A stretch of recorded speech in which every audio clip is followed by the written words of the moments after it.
Welcome to Not Milk Never Milk. Subscribe if you're lactose intolerant. You start by verifying the drive type and physical fit. This matters because NVMe uses an M, 2-slot while SATA uses a 2, 5-bay. Once done, back up your important files and create a recovery USB so you can restore if something goes wrong. Next, power down and ground yourself to avoid static damage. Use a screwdriver and clear workspace. Make sure to have any adapter, cable, or thermal pad on hand so installation is smooth and you don't stall halfway.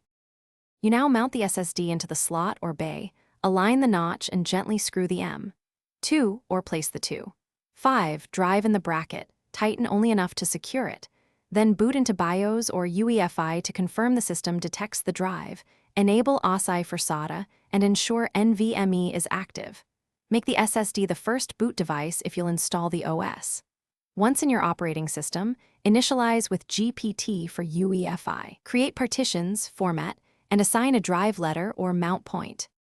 Finish by migrating your OS. Choose cloning to copy everything, or do a clean install for optimal performance. Both work, but a fresh install avoids legacy clutter. After installation, enable trim and update the SSD firmware to maintain speed and longevity, and move system files like pagefile or swap if you want faster virtual memory. Finally, validate performance with benchmarks. If something fails, check cables and BIOS boot order. Confirm secure boot and OSI/M2 settings, and run the vendor's diagnostic tool to isolate hardware issues. Thanks for watching. If this was helpful, leave a like and consider subscribing. See you next time.